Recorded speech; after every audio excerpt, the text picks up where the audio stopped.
இது மகிமை நேரம். ஆண்டவராகிய இயேசு கிறிஸ்துவின் ஈடு இணையற்ற நாமத்தில் மகிமை டிவி நேயர்களை அன்புடன் வாழ்த்தி வரவேற்கிறேன். இந்த மகிமை நேர நிகழ்ச்சி மூலமாக மீண்டுமாக உங்களை சந்திப்பதில் மிகுந்த சந்தோஷம். நாம் இந்த மாதத்துல தொடர்ச்சியாக நம்ம தியானித்து வருகிறோம். நம்மை நடத்துகிற தேவன் அப்படின்னு சொல்லி அவர் நம்மை போதித்து நடத்த வல்லமையுள்ள தேவனா இருக்கிறார். அவர் பிரயோஜனமாகிறவரை நம்மளை போதித்து நடத்தி நம்மை ஆசீர்வாதமான காரியங்களுக்கு நேராக வழி நடத்துவார் அப்படின்றத நம்ம தியானித்தோம். அவர் நம்மை கரம் பிடித்து வழி நடத்துகிற தேவனா இருக்கிறார் அப்படின்னு நம்ம தியானித்தோம். இந்த நாள்ல நம்ம தியானிக்க போகிறோம். நம்மை அவர் நேர் வழியாய் நடத்துகிற தேவனா இருக்கிறார். அநேக நேரங்களில நம்முடைய வழிகள் எப்படி காணப்படுகிறது அப்படின்னு நம்ம அநேக நேரத்துல சிந்திக்கிறதுக்கு நம்ம தவறி விடுகிறோம். நம்ம எந்த பாதையில நம்ம நடத்துகிறோம், அவருடைய திட்டத்தின்படி நம்ம நடக்கிறோமா அப்படின்றது. நேர்வழி அப்படின்னு சொல்லும்போது அவருடைய திட்டம் அப்படின்னு கூட நம்ம சொல்லலாம். ஆண்டவருடைய திட்டத்துல தான் நம்ம வாழுகிறோமா, அவருடைய திட்டத்தின்படி தான் என்னுடைய பாதைகளை நான் நடத்தி செல்கிறேன்னா. நீதியின் பாதையில அவர் நம்மை நடத்தும் போது அவர் நம்மை அவருடைய திட்டத்தின்படி மாத்திரம் தான் நடத்துவார். நேர்வழியாய் நம்மை நடத்துவார். ஒரு சில நபர்களை குறித்து நம்ம தியானிக்கலாம். நேர்வழியாய் நடத்தி ஆசீர்வாதத்தை சுதந்திரித்துக் கொண்ட நபர்கள். ஆதியாகமம் 24ஆம் அதிகாரம் 48ஆம் வசனம். தலை குனிந்து கர்த்தரை பணிந்து கொண்டு, நான் என் எஜமானுடைய சகோதரன் குமாரத்தியை அவர் குமாரனுக்கு கொள்ள என்னை நேர்வழியாய் நடத்தி வந்த என் எஜமான் ஆகிய ஆபிரகாமின் தேவனாயிருக்கிற கர்த்தரை ஸ்தோத்தரித்தேன் அப்படின்னு சொல்லி இந்த எலியேசர், ஆபிரகாமின் ஊழியக்காரனாகிய எலியேசர் ஏறெடுக்கிற ஜெபம். எலியேசர் சொல்றான், என்னை நேர்வழியாய் நடத்தி வந்த தேவன் அப்படின்னு சொல்றாரு. எந்த காரியத்துல அவன் நேர்வழியாய் நடத்தி வந்தான் அப்படின்னா நம்ம அனைவரும் அறிந்து கொண்டதுதான். ஆபிரகாம் எலியேசருக்கு ஒரு பொறுப்பான ஒரு வேலையை கொடுக்கிறாரு. என்னுடைய மகனாகிய ஈசாக்குக்கு நீ இங்க இருக்கிற ஜாதிகள்ல, இங்க இருக்கிற மக்கள்ல பெண் கொள்ளக்கூடாது, என்னுடைய இனத்துல போய் நீ என்ன செய்யணும், பெண் கொள்ளணும் அப்படின்னு சொல்லி என்ன சொன்னாரு. ஒரு கட்டளை கொடுக்குறாரு. அவன் போறான். அவன் ஆண்டவரிடத்துல ஜெபித்து கொண்டு போகிறான். இந்தந்த காரியங்கள் எனக்கு நடக்கணும் அப்படின்னு சொல்லி அவன் ஜெபித்தது போல ரெபெக்காளை ஆண்டவர் அவனுடைய கண்கள் காணும்படியாக கிருபை செய்தார். நேர்வழியாய் நடத்தி வந்தார் அப்படின்னு நம்ம பார்க்கிறோம். அதே போல நம்முடைய வாழ்க்கையில நாம் ஏறெடுக்கிற ஒவ்வொரு சிச்சுவேஷன், ஒவ்வொரு திட்டங்களும் ஒவ்வொன்றும் செயலாற்றும் போது நாம் ஆண்டவரை முன்னிறுத்தி ஆண்டவரிடத்துல ஜெபித்து, ஆண்டவரே எனக்கு இப்படிப்பட்ட காரியங்கள் நடக்கணும், இந்த சித்தத்தின்படி எனக்கு இதை செய்யுங்க அப்படின்னு சொல்லி நம்ம ஜெபிக்கிறோமா அப்படின்றத சிந்திக்க அழைக்கப்படுறோம். அப்படி நம்ம ஜெபித்து நம்முடைய காரியங்களை நம்ம தொடங்கணும் அப்படின்னா அவருடைய திட்டத்தின்படி அவர் நம்மை நேர்வழியாய் நடத்தி அந்த ஆசீர்வாதத்தை சுதந்திரிக்கும்படியாக ஆண்டவர் கிருபை செய்வார். ஒருவேளை நான் ஆண்டவரிடத்துல ஜெபித்து தான் இந்த காரியத்தை செய்தேன், ஆனா எனக்கு இது தோல்வியாய் காணப்படுகிறதே அப்படின்னு நீங்க நினைச்சீங்க அப்படின்னா அது ஆண்டவருடைய திட்டம் அல்ல அப்படின்றத நீங்க புரிந்து கொள்ளலாம். ஆண்டவருடைய திட்டம் நமக்கு ஆசீர்வாதத்தை தருகிறதா காணப்படும். அது வேதனையை தராது.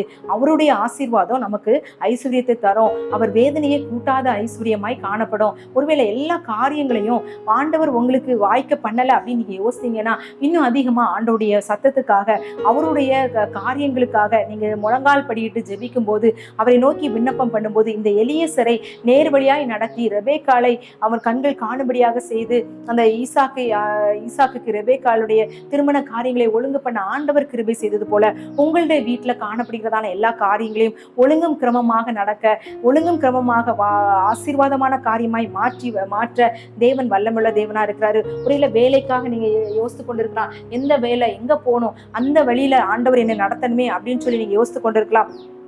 அந்த காரியத்திலையும் ஆண்டவர் உங்களை வழி நடத்த வல்லமையுள்ள தேவனா இருக்கிறார் அப்படின்றதுல எந்த விதமான சந்தேகம் இல்லை. அடுத்ததாக ஒரு நபரை நம்ம பார்க்கலாம். யோசேப்புடைய வாழ்க்கையில நீங்க பாத்தீங்க அப்படின்னா அவனுடைய 17வது வயதுல ஆண்டவர் அவனுக்கு ஒரு சொப்பனத்தை கொடுக்கிறாரு. என்ன சொப்பனம் அப்படின்றது நமக்கு தெரியும். எல்லா கரிக்கட்டுகளும் என்ன செஞ்சு இவனை வணங்கி நின்றது அப்படின்னு சொல்லி, சூரிய சந்திர நட்சத்திரங்கள் எல்லாமே இவனை வணங்குச்சு அப்படின்னு சொல்லி அவன் சொல்றான். 11 சகோதரர்களும் தாய் தகப்பன் என்னை வணங்குவார்கள் அப்படின்னு அவன் சொல்லும் போது மற்றவர்கள் அவன் மேல் பொறாமை கொண்டு அவனை என்ன செய்யறாங்க, எகிப்துக்கு விற்று போடுறாங்க. அந்த இடத்துல அவன் மிகவும் கஷ்டப்பட்டான். ஒருவேளை நீங்களும் அதே மாதிரி என்னுடைய வாழ்க்கை நான் ஆண்டவருக்கு ஒப்பு கொடுத்திருக்கேன், ஆண்டவர் எனக்கு ஒரு தரிசனம் கொடுத்திருக்காரு, ஆண்டவர் எனக்கு வாக்கு பண்ணியிருக்கிறார், ஆண்டவர் என்னோட உடன்படிக்கை பண்ணியிருக்கிறார், எனக்கு ஆசீர்வாதம் தருவார் அப்படின்னு சொல்லி நான் ஜெபித்து கொண்டு எதிர்பார்த்து கொண்டிருக்கிறேன். ஆனா என்னுடைய சிச்சுவேஷன் எனக்கு எதிர்மறையாய் காணப்படுகிறது. இந்த யோசேப்புடைய வாழ்க்கையில எடுத்துக்கொண்டீங்க அப்படின்னா அவன் அந்நிய தேசத்தில் அடிமையாய் காணப்பட்டான் அப்படின்றத நம்ம பார்க்கிறோம். அவன் எவ்வளவு வேதனையை அனுபவித்திருப்பான். செய்யாத தவறுக்காக அவன் சிறைச்சாலைக்கு கூட சென்றான். அந்த நேரத்திலையும் கர்த்தர் யோசேப்போட இருந்தார் அப்படின்றத நம்ம பார்க்கிறோம். அவன் என்ன செய்யறான், அந்த காரியங்களை எல்லாம் பொறுமையோடு சகித்து அந்த தேவ திட்டத்திலே அவன் வழி நடத்தப்பட்டான். ஏன் அப்படின்னா கர்த்தர் அவனோடு இருந்ததுனால அந்த காரியத்தை அவர் அவனுடைய வாழ்க்கையில நடத்துகிற தேவனாய் காணப்பட்டார்.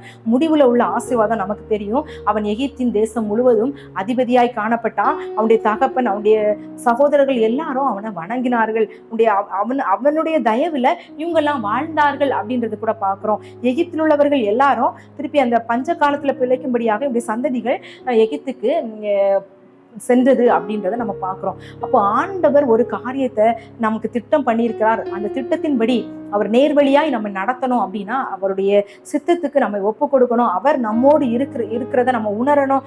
அவருடைய செயல் திட்டங்களை நம்ம செயல்படுத்துகிறவர்களாக நம்ம காணப்படணும். அது எந்த விதமான சிச்சுவேஷனா இருந்தாலும், கஷ்டத்துக்குள்ளான சிச்சுவேஷனா இருந்தாலும், இந்த யோசேப்புடைய வாழ்க்கையில அநேக குற்றச்சாட்டுகள் அவனை சொல்லியிருக்கலாம். இவன் இப்படி செஞ்சிருப்பான் அப்படின்னு சொல்லி பொய்யான குற்றச்சாட்டுகள் அவன் மேல வைக்கப்பட்டிருக்கலாம். அவன் அதிகமான வேதனை அனுபவித்திருக்கலாம்.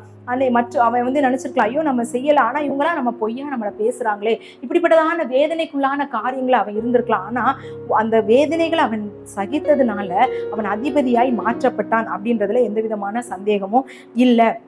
இதே போல தாவீதை நம்ம எடுத்துக்கொண்டோம் அப்படின்னா, தாவீது அவனை ராஜாவாக அவன் அபிஷேகம் பண்ணப்பட்டதுக்கு அப்புறமாகவும் அவன் ராஜாவின் சிங்காசனத்துல இல்ல, அந்த சவுல் அவனை துரத்தினான் அப்படின்றத பாக்குறோம். ஏன்னா தன்னுடைய ஸ்தானத்துல தன்னுடைய மகன் தான் ராஜாவாகணும், இந்த தாவீது ராஜாவாக கூடாது, இவன் எப்படியாவது கொலை பண்ணணும் அப்படின்னு சொல்லி அவனை துரத்துகிறவனாக காணப்பட்டான். அந்த சூழ்நிலையில தாவீது மிகவும் நெருக்கப்பட்டான் அப்படின்றத நம்ம பாக்குறோம். மிகவும் வேதனைப்பட்டான் அப்படின்றத பார்க்கிறோம். ஏன்னா எல்லா சிச்சுவேஷனும் அவனுக்கு சாதகமா இருந்ததா இல்ல, ஆனா அவன் கர்த்தரோடு இருந்தான். கர்த்தரை பாடி மகிமைப்படுத்தினான். நம்முடைய வாழ்க்கையிலும் ஒருவேளை இப்படிப்பட்டதான திட்டங்கள், ஆண்டவருடைய திட்டங்கள் நம்முடைய வாழ்க்கையில நிறைவேறாமல் காணப்படுகிற சூழ்நிலைகளை, அநேக பாடுகளை நம்ம கடந்து செல்கிறவர்களா காணப்படுவோம்.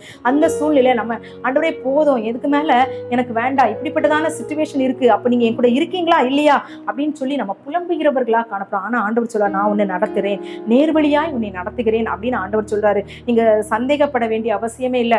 தொடர்ந்து ஆண்டவருடைய பாதையில செவ்வையாய் ஓடும்போது அவர் நமக்கு தாவீதை அரசனாய் மாற்றி உயர்ந்த ஸ்தானத்துல வைத்தார் அப்படின்றத பார்க்கிறோம். அவருடைய சத்துருக்களுக்கு முன்பதாக அவனுக்கு ஒரு பந்தியை ஆயத்தப்படுத்தினார். இதே போலதான் இந்த யோசேப்புடைய வாழ்க்கையில எடுத்துட்டீங்க அப்படின்னா, அவனை பகைத்தவர்களுக்கு முன்பதாக ஆண்டவர் ஒரு பெரிய ஆசீர்வாதத்தை, மேன்மையை கொடுத்தார். அது போல நம்முடைய வாழ்க்கையிலும் ஒருவேளை நம்மை சுற்றிலும் காணப்படுகிறதான சூழ்நிலைகள், மற்றவர்கள் நம்மை நெருக்குகிறதான சூழ்நிலைகள், நம்மை குறித்து தவறாய் பேசுகிறதான காரியங்களை குறித்து நீங்க கவலைப்பட வேண்டிய அவசியம் இல்லை. ஏன் அப்படின்னா நாம் அவருடைய திட்டத்துக்குள்ள நம்ம ஓடும்போது இந்த விதமான காரியங்களையே நம்ம கண்டிப்பாக கடந்து செல்கிறவர்களாக காணப்பட வேண்டும். அதனால நிறைய நேரத்துல நம்ம புலம்புகிறவர்களாக காணப்படும். அந்த புலம்புகள் ஆனந்த களிப்பாய் மாறும். அதனால நீங்க கவலைப்பட வேண்டாம்.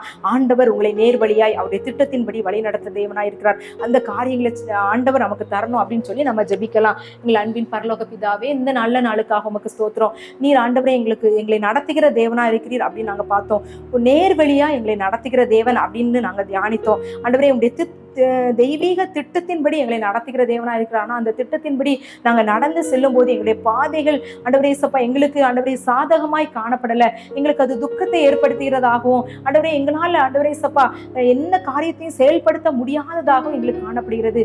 அநேக நேரங்கள் எங்களுக்கு கண்ணீரின் பள்ளத்தாக்குகளுக்குள்ள நாங்கள் கடந்து செல்கிறோம். மற்றவர்களால் நாங்கள் நிந்திக்கப்படுகிறவர்களாகவும் அவமானப்படுத்தப்படுகிறவர்களாகவும் நாங்கள் கடந்து செல்கிறோம். உங்களுடைய திட்டத்தின் வல்லமை எங்களுக்கு வெளிப்படக்கூடிய நாள் வரும்போது நீர் அதை மேன்மையாய் மாற்றுவீர், மகிமையாய் மாற்றுவீர் என்கிறதான காரியத்தை ஆண்டவரே இந்த நபர்கள் மூலமாக, தாவீதின் மூலமாக, யோசேப்பின் மூலமாக நாங்கள் கற்றுக்கொண்டோம். ஆண்டவரே நேர்வழியாய் நீர் எலியேசரை நடத்தி ஆண்டவரே அந்த திருமண காரியத்தை ஒழுங்கு பண்ணி கொடுத்தீர். யார் யார் திருமண காரியங்களுக்காக ஜெபித்துக் கொண்டிருக்காங்க இந்த ஆண்டு அவர்களுக்கு அது வாய்க்கும்படியாக நேர்வழியாய் அவர்களை நடத்துவீராக, தடைகள் எல்லாம் மாற்றுவீராக. எங்களை தாழ்த்துகிறோம், வெறுமையாக்கிறோம். நீர் பெருக நாங்கள் சிறுக. இயேசுவின் மூலம் ஜெபம் கேளும் நல்ல பிதாவே, ஆமேன். நேர்வழியாய் அவருடைய திட்டத்தின்படி ஒவ்வொரு நாளும் நம்மை நடத்துவாராக.